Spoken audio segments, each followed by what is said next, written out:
అందరికీ hi, welcome to my channel smart జోడీ updates 3. కొత్తగా మా ఛానల్ నేమ్ మార్చాము. సో సపోర్ట్ చేయండి, లైక్ చేయండి, సబ్స్క్రైబ్ చేయండి. సో స్మార్ట్ జోడీ సీజన్ 3 వీక్ 3లో జరిగిన నామినేషన్స్ గురించి మాట్లాడుకుందాం. మొదట వీక్ 3 జరిగిన నామినేషన్స్లో లాస్యా మంజునాథ్, అనిల్ వాళ్ళ and his wife Sujatha Rakesh వీళ్ళందరూ కూడా ఆదిరెడ్డి కవితలను నామినేట్ చేయడం జరిగింది.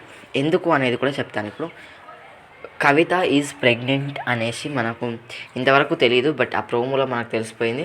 సో తను ప్రెగ్నెంట్ అయితే వీళ్ళందరూ ఏమనుకున్నారంటే కన్సీవ్ అయింది కాబట్టి మేబీ ఆడలేదు, ఎందుకు ప్రాబ్లం అనేసి వీళ్ళందరూ కూడా నామినేట్ చేశారు. అది మీరు ఏమనుకుంటున్నారో, అది కరెక్టేనా అని అనుకుంటున్నారో చెప్పండి. దానికి ఆదిరెడ్డి ఇచ్చిన సమాధానం ఏంటి అంటే, మేము కన్సీవ్ అయినా కూడా ఇక్కడ వరకు వచ్చామంటే దానికి మీరు అప్రిషియేట్ చేయాలి, కానీ మీరు ఇలా మమ్మల్ని చేస్తే నామినేట్ చేస్తే మాకు డిస్కరేజింగ్లా అనిపిస్తుంది అనేసి అతను అన్నాడు. నిజంగా అది కరెక్టే అనిపించింది. ఎందుకంటే వాళ్ళు అంతగానం డేర్ చేసి వచ్చినప్పుడు ఆ చిన్న పాయింట్తో నామినేట్ చేయడం వల్ల ఎట్లాంటి యూజ్ ఉండదు. ఆ నామినేషన్ వల్ల ఇప్పుడు ఫేస్ ఆఫ్కి వెళ్ళడం జరిగింది. సో ఎలిమినేట్ అయ్యే అవకాశాలు చాలా ఉన్నాయి. ఆదిరెడ్డి ఫస్ట్ వీక్లోనే ఎలిమినేట్ అయిపోతే దానికి యూజ్ ఏముంది? ఇక్కడికి వచ్చి నెక్స్ట్ సీజన్లో తీసుకోరు కదా. తనకు వచ్చిన ఛాన్స్ని తను ఇప్పుడే